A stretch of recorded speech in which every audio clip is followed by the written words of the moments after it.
உலகின் பல நூற்றாண்டுகளுக்கு முன்னாடி இருந்த இந்த எல்டோரடோ அப்படின்னு சொல்லப்பட்ட மாய தங்க நகரத்தை தேடி நிறைய பேர் தொலைஞ்சிருக்காங்க. இதுவரையுமே யாராலையும் கண்டுபிடிக்க முடியாத ஒரு மர்மமான ஒரு இடம் தான் இந்த எல்டோரடா. எல்டோரடா அப்படின்னா அதோட பொருள் என்னன்னு பார்த்தீங்கன்னா தங்க நகரம் அப்படின்னு சொல்லப்படுது. தங்க நகரம் அப்படின்னா தங்க மனிதன் அப்படின்னு சொல்லப்படுது. இந்த தங்க நகரம் தங்க மனிதன் உண்மையிலேயே இருந்தாங்களா, இல்லை இவங்களை போயிட்டு யாருன்னா கண்டுபிடிச்சாங்களா, இல்லை உண்மையிலேயே தங்க நகரம் அப்படின்ற இந்த மாய தங்க நகரம் இருக்கா? இதை தேடி எவ்வளோ பேர் போயிருக்காங்க? போனவங்க எல்லாருமே இந்த மாய தங்க நகரத்தை கண்டுபிடிச்சாங்களா?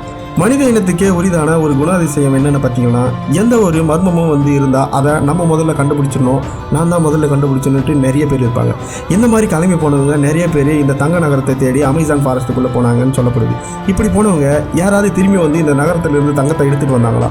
அப்படி இல்லைனா போனவங்க எல்லாமே உண்மையாகவே இந்த கதையை நம்பிக்கிட்டு போனாங்களா, இல்லை சொல்லப்பட்ட இந்த தங்க நகரம் உண்மையாகவே இருந்ததா அப்படின்றத பார்க்கறதுக்கான வீடியோ தான் இது. வாங்க வீடியோக்குள்ளே போகலாம். இந்த எல்டோரடா அப்படின்னு சொல்லப்பட்ட மாய தங்க நகரத்தை நம்ம போனோம்னா நம்ம காலத்தோட பின்னோக்கி செல்ல வேண்டியது இருக்கும். கிட்டத்தட்ட 500 வருடங்களுக்கு முன்னாடி, குறிப்பாக சொல்லணும்னா 13-14 நூற்றாண்டுகளில் தான் இந்த எல்டோரடா அப்படின்னு சொல்லப்பட்ட இந்த மாய தங்க நகரத்தை பற்றி நிறைய பொருளிலோ கட்டுக்கதைகள் நிறைய இருந்தது. இந்த கட்டுக்கதைகள் எல்லாமே இந்த காலகட்டத்தில் தான் நம்பப்பட்டது இல்லாமல் இந்த காலகட்டத்தில் வாழ்ந்த நிறைய மன்னர்களும் அரசர்களும் அவங்களோட படைகளோடு சேர்ந்து அவங்களும் இந்த தங்க நகரத்தை தேடி நிறைய பேர் தொலைஞ்சு போயிட்டாங்க. இதில் நீங்கள் குறிப்பாக கவனிக்க வேண்டியது என்னென்னு பார்த்தீங்கன்னா, போனவங்க எல்லாருமே தொலைஞ்சு போயிட்டாங்க, காணாமல் போயிட்டாங்க அப்படின்ற வார்த்தைகள் நிறைய இருக்கும். இது எல்லாமே உண்மையான வரலாற்றில் பதிவேற்றப்பட்ட ஒரு சம்பவமாகவே இருக்கிறது. முதல்ல இந்த எல்டோரடா அப்படின்ற அந்த வார்த்தை எங்கிருந்து வந்தது? யார் முதல்ல இந்த மாதிரி ஒரு தங்க நகரம் இருக்குன்ட்டு ஒரு பொருளையை கழிப்பிட்டாங்க, இல்லை சொன்னவர் உண்மையாகவே அங்கே போயிட்டு வந்தாரா? அதுக்கு நம்ம 1835 வருஷத்துக்கு போனோம். ஜோன் மார்டின்ஸ் அப்படின்னு சொல்லப்பட்டவர் மரண படுக்கையில் இருக்கும்போது இந்த மாதிரி நான் ஒரு தங்க நகரத்தை பார்த்தேன், எல்டோரடா அப்படின்னு சொல்லப்பட்ட ஒரு தங்க நகரத்தை பார்த்தேன் அப்படின்னு சொல்லிட்டு, அதாவது சாகர தருவாயில் இந்த மாதிரி ஒரு மர்மமான ஒரு விஷயத்தை சொல்லியிருக்காரு. இவர் சொன்னதை எல்லாருமே நம்பணுமா அப்படின்னு கேட்டிங்கன்னா, இவர் ஒரு சாதாரண ஆள் கிடையாது. அந்த காலகட்டத்தில் தான் கப்பலில் நாடு விட்டு நாடு போயிட்டு இருந்தாங்க. அப்படி இவர் அந்த கப்பல்களில் எக்ஸ்ப்ளோர் பண்ணி வேறு நாடுகளில் இருக்கிற இன்ஃபர்மேஷன்லாம் கலெக்ட் பண்ணுறவர். அப்படி இவர் கலெக்ட் பண்ண புத்தகங்கள்லேருந்து எல்டோரடா அப்படின்னு சொல்லப்பட்ட ஒரு தங்க நகரத்தை பற்றியும் குறிப்பு எழுதியிருக்காரு. இவர் சொல்கிறது உண்மையா இல்லையான்னு நம்ம பார்த்தோம்னா, இவர் கடல் பயணம் மேற்கொள்ளும் போது இவர் கப்பலில் போகும்போது ஏதோ ஒரு சின்ன தப்பு பண்ண தொட்டு அந்த கப்பலோட கேப்டன் என்ன பண்ணார் பார்த்தீங்கன்னா, அவரை பாதியிலே இறக்கி விட்டாரா ஒரு சின்ன போட்டு கொடுத்து. அந்த சின்ன போட்டை வச்சுக்கின்னு அவர் எப்படி கரையை சேர்றதுன்னு தெரியாமல் அந்த போட்டிலே போயிட்டே இருந்தார். ஆனால் அந்த போட்டு கடலுக்கு நடுவில் போகாமல் அமேசான் ஃபாரஸ்ட் வழியாக இருக்க ஒரு நதியில் அந்த போட்டு போய்கிட்டே இருந்து, திடீர்னு அவர் போய்கிட்டே இருக்கும்போது அவர்கிட்ட சாப்பாடும் இல்லை, நல்ல வெயில், என்ன பண்ணதுன்னு தெரியாமல் பசி மயக்கத்தில் மயங்கிட்டு இருக்காரு அந்த போட்டில். ஆனால் கொஞ்ச நேரம் கழிச்சு அவர் கண்ணை திறந்து பார்த்தப்போ அவரை சுற்றி ஏதோ மங்கலான நேரத்தில் மனிதர்கள்லாம் போயின்னு வரா மாதிரி இருந்தது. அவர் அப்படியே லைட்டாக கண்ணை திறந்து பார்த்தா அந்த மனிதர்கள் எல்லாமே தங்கத்தாலான ட்ரெஸ்ஸுகளை போட்டு வச்சுருந்தாங்களாம். இவருக்கு தேவையான உணவு தண்ணி எல்லாம் கொடுத்து அவரை கண்ணை மூடி, அதாவது ஒரு கருப்பு துணியை அவர் தலையில் போட்டு மூடிட்டு கிட்டத்தட்ட 12 நாட்கள் அந்த காட்டுக்குள்ளேயே அவரை நடக்க வச்சே ஒரு இடத்துக்கு கூப்பிட்டு போய் அந்த இடத்துல அவரோட துணி அவுக்கும்போது அவருக்கு ஒரே ஆச்சரியம். என்னென்னு பார்த்தா எதிர ஒரு பெரிய தங்க மாளிகை. அவர் அந்த தங்கத்தை பார்த்துட்டு, என்னடா இது இவ்வளோ பெரிய தங்க மாளிகை கட்டியிருக்காங்களே அப்படின்ட்டு கீழே குனிச்சு பார்த்தா அவருக்கு இன்னும் ஆச்சரியம். தரையில் நம்மலாம் பார்த்தோம்னா என்ன இருக்கும், மணலோ இல்லை மண்ணோ தான் இருக்கும். ஆனால் அந்த இடத்துல பார்த்தீங்கன்னா கீழே ஃபுல்லாகவே தங்க துகள்களாக அப்படியே மணல் மேடு மாதிரி இருந்தது. அதை பார்த்து அவருக்கு ஒரே ஆச்சரியம், எப்படி இவங்க இவ்வளோ தங்கத்தையே வச்சுருக்காங்க. ஆனால் தங்கத்தை அவங்க ஒரு பொருட்டாகவே பொருட்படுத்தலையா. அதாவது நம்ம தங்கத்தை எவ்வளோ மதிப்பிடுறோம், ஆனால் அவங்க தங்கத்தை ரொம்ப நார்மலாக யூஸ் பண்ணியிருந்தாங்க. அவங்க யூஸ் பண்ணுற ட்ரெஸ்ஸுலேருந்து அவங்க சாப்பிட்ற சாப்பாடுக்கான தேவையான தட்டு அது எல்லாமே தங்கத்திலே வச்சுருக்காங்க.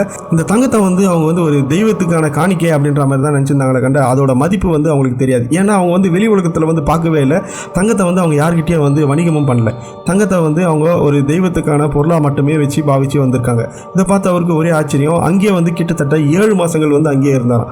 அங்கே நடக்கிற ஒரு சில சடங்கெல்லாம் அவர் பார்த்துருக்காரு. என்னென்னு பார்த்தீங்கன்னா, அவங்க வாழ்ந்த காலகட்டத்தில் அந்த இடத்துல ஒரு தலைவரை தேர்ந்தெடுக்கணுமா. அந்த தலைவரை தேர்ந்தெடுக்கும் போது அந்த தலைவரானவர் 4 நாள் சாப்பாடு தண்ணி எதுவுமே இல்லாமல் ஒரு குகையில் போட்டுருவாங்களாம். அந்த குகையிலேருந்து அவர் எப்படி சர்வை ஆகி வெளியில் வராரோ, வெளியில் வந்ததுக்கப்புறம் தான் அவர் தலைவராகவே ஏற்றுப்பாங்க. அப்படி தலைவராக ஏற்றுக்கிட்டவங்க என்ன பண்ணுவாங்கன்னு பார்த்தீங்கன்னா, அவர் உடலில் போட்டிருப்பார்ல அந்த ட்ரெஸ் எல்லாம் எடுத்துகிட்டு அவர் மேலே நல்லா சகதியெல்லாம் பூசி அது மேலே இந்த தங்கத்தொகைகளை பூசி அவரை ஒரு ஏரிக்கு கூப்பிட்டு போவாங்களாம். அந்த ஏரிக்கு கூப்பிட்டு போகும்போது அவர் கூட ஒரு 4 பேர் போவாங்களாம். 4 பேரும் ஒன்றா போயிட்டு அப்படி அந்த தங்க துகள்கள் மட்டும் அவர்கிட்ட இருக்காதான், நல்லா பெரிய பெரிய ஆபரணங்கள்லாம் செஞ்சு ஒரு ராஜாவுக்கு எப்படி பண்ணுமோ அந்த மாதிரி மரியாதையாக அவருக்கு எல்லாத்தையும் அந்த உடம்புல எல்லாத்தையும் ஃபிக்ஸ் பண்ணியிருப்பாங்க. அவங்க ட்ரெஸ்ஸு ஃபுல்லாகவே தங்கமாக இருக்குமா. அப்படி அவர் கூட்டிகிட்டு போய் அந்த நடு ஏரியில் நின்னதுக்கப்புறம் அந்த மக்கள்லாம் பார்த்தீங்கன்னா அந்த ஏரியை சுற்றி எல்லாரும் நிற்பாங்களாம். இவர் கையை அசைச்ச உடனே எல்லாரும் அவங்களுடைய பாடல்கள், அதாவது ஒரு தலைவரை தேர்ந்தெடுக்கும் போது பழங்குடியின மக்கள் என்ன பண்ணுவாங்களோ பாடல் டான்ஸ் இதெல்லாம் பண்ணிகிட்டே இருப்பாங்க. அதுக்கப்புறம் அவர் கை ஆட்டினோன்னு எல்லாம் அமைதியாகிட்டு இவர் என்ன பண்ணுவார்னு பார்த்தீங்கன்னா அந்த ஏரிக்கு நடுவிலே எகிரி கீழே குதிப்பாராம். அதாவது என்னென்னா அவங்களுடைய தலைவரை வந்து தேர்ந்தெடுக்கும் போது அந்த ஏரிக்குள்ளே இருக்கிற கடவுளை வந்து அவரை வந்து ஆசீர்வதிக்கணும், அப்போ தான் வந்து மக்கள் எல்லாமே ஆசீர்வாதமாக இருப்பாங்க அப்படின்றதுக்காக இந்த செயலை வந்து செய்வாங்க. அப்படி அவர் எகிரி அந்த தண்ணியில் குதிக்கும்போது மக்கள் அவங்க கையில் வச்சுருப்பாங்களாம் தங்கங்கள் வீட்டிலேருந்து. அதாவது மக்கள் வந்து காணிக்கையாக தரணும் அப்படின்றதுக்காக தங்கத்தை எடுத்துகிட்டு வந்து அந்த ஏரிக்குள்ளே நிறைய போடுவாங்களாம், நிறைய ஆபரணங்கள் அந்த மாதிரி நிறைய போடுவாங்களாம். அதுக்கப்புறம் அவர் அது உள்ளே இருந்து வெளியில் வந்ததுக்கப்புறமா அவரை வந்து அவங்க தலைவராக தேர்ந்தெடுத்து திரும்ப வந்து தங்க ஆபரணங்கள்லாம் அவர் கொடுத்து அவங்க தலைவராக ஏற்றுப்பாங்க அப்படின்னு சொல்லப்படுது. இவர் இருந்தால் அந்த 7 மாத காலத்துக்கு அப்புறமா வந்து அவரை வந்து கூப்பிட்டு கேட்டிருக்காங்க, நீங்கள் இந்த நகரத்துலேயே இருக்கீங்களா இல்லை நீங்கள் உங்கள் ஊருக்கு போக போகிறீங்களா அப்படின்னு கேட்டப்போ அவர் வந்து நான் எங்கள் ஊருக்கு போயிட்டு திரும்ப வந்துடுறேன், என்னை எடுத்துகிட்டு போய் விடுங்க அப்படின்னு சொன்னப்போ இவரை வந்து நார்மலாக வந்து கூட்டிகிட்டு போகலாம், எப்படி கண்ணை கட்டி கூட்டிகிட்டு போனாங்களோ அதேமாதிரி கண்ணை கட்டியே கூட்டி எடுத்துகிட்டு வந்து எந்த இடத்துல அவரை கூப்பிட்டு போனாங்களோ அதே இடத்துல விட்டு போயிட்டாங்களாம். அதுக்கப்புறம் அவர் ஊருக்கு வந்ததுக்கப்புறம் தான் நிறைய ரிசர்ச் பண்ணி ஒரு சில புக்கெல்லாம் எழுதினார். அதுக்கப்புறம் அவர் இறக்கிற தருவாயில் தான் சொல்லியிருக்காரு, இந்த மாதிரி தங்க நகரம், அதாவது மாய தங்க நகரம் அப்படின்னு சொல்லப்பட்ட எல்டோரடா அப்படின்ற ஒரு இடம் வந்து உண்மையிலாகவே இருக்குது. அந்த இடத்துல தங்கத்தால் ஆன மிகப்பெரிய மாளிகை இருக்குது, அங்கே ஒரு பெரிய சாம்ராஜ்யமே இருக்குது அப்படின்னு சொல்லியிருக்காரு. இது கேட்டதுக்கு அப்புறமா யாராவது சும்மா இருப்பாங்களா? இல்லை நீங்கள் கேட்குறீங்களே உங்களுக்கே ஒரு கியூரியாசிட்டி வராதா? இந்த மாதிரி நம்ம ஊர் பக்கத்தில் யாரோ தங்க நகரம் இருக்கான் அந்த காட்டுக்குள்ளே அப்படின்னு சொன்னால் நீங்கள்லாம் அமைதியாக இருப்பீங்களா என்ன? எல்லோரும் கிளம்பிடுவீங்களா? அதே மாதிரி தான் அவர் சொன்ன உடனே நிறைய நாடுகள்லேருந்து நிறைய பேர் வந்து கிளம்புறதுக்கு ஆரம்பித்தாங்கன்னா அந்த தங்க நகரத்தை தேடி. பிப்ரவரி 1541 ஸ்பானிஷ் மன்னரான பிசாரோ அப்படின்னு சொல்லப்பட்ட ஒருத்தர் இந்த எல்டோரடோ அப்படின்னு சொல்லப்பட்ட இந்த தங்க நகரத்தை தேடி பயணம் பண்ணுறாரு. கிட்டத்தட்ட 4000 படை வீரர்களோடு சேர்ந்து பயணம் பண்ணுறாங்க. இந்த படை வீரர்கள்லாம் போகும்போது கூடவே வந்து 2000 குதிரைகள், 2000 பன்றிகள், சாப்பிட்றதுக்கு தேவையான பொருட்கள் அப்படின்ட்டு எல்லாத்தையும் அவங்கள கூட எடுத்துகிட்டு போகிறாங்க. இப்படி அவங்க கூட போயிட்டே இருக்கும்போது அவங்க உடனே ஒரு பழங்குடி இனத்தை பார்க்குறாங்க. அப்படி அந்த பழங்குடி இன மக்களை பார்த்த உடனே இவங்களுக்கு இந்த எல்டோரடோ அப்படின்னு சொல்லப்பட்ட இந்த தங்க நகரம் எங்கே இருக்குன்னு அப்படின்னு இவங்ககிட்ட கேட்டு சித்திரவதை பண்ணுறாங்க. அதுக்கு காரணம் என்னென்னு பார்த்தீங்கன்னா, இவங்க பார்த்த அந்த பழங்குடி இன மக்கள் பார்த்தீங்கன்னா நார்மலாகவே அவங்க யூஸ் பண்ணுற பொருட்கள் எல்லாமே தங்கத்தால் ஆன பொருட்களாக வச்சுருக்காங்க. ஆனால் இந்த தங்கமெல்லாம் எங்கேருந்து வந்ததுன்னு அவங்களுக்கு தெரியவே இல்லை. இவங்களை கேட்கும்போது தான் சொல்கிறாங்க, எங்களுக்கு எல்லாமே இந்த ஆற்றுங்கரையில் தான் கிடைச்சிது, ஆற்றுலேருந்து தான் எல்லாமே வந்ததுன்னாங்க. ஆனால் இவங்க வந்து துன்புறுத்தி நிறைய பேர் அடித்து கேட்டதுக்கப்புறமா அதில் இருந்தால் இந்த மாதிரி வயசான ஒரு பழங்குடியினர் ஒருத்தர் வந்து சொல்லியிருக்காரு, இந்த மாதிரி எங்களுக்கு எல்லாமே வந்து இந்த ஆற்றுலேருந்து தான் கிடைச்சாலும் இங்கே பக்கத்தில் ஒரு கதை ஒன்று இருக்குது. என்னென்னு பார்த்தீங்கன்னா, இந்த மாதிரி நீங்கள் சொல்கிற தங்க நகரம் வந்து உள்ளே ஒன்று இருக்குது, ஆனால் நாங்கள் இதுவரையும் பார்த்ததே இல்லை, நாங்களும் இந்த மாதிரி கேள்விப்பட்டிருக்கோம். இந்த மாதிரி அரசருக்கான இந்த மாதிரி வழிபடும் போது இந்த மாதிரி தங்கமெல்லாம் அவங்க அந்த ஏரியில் போடுவாங்கன்னா அந்த ஏரியிலேருந்து தான் எங்களுக்கு இந்த மாதிரி தங்கம் கிடைக்குது அப்படின்னு அவர்கிட்ட சொன்னாங்க.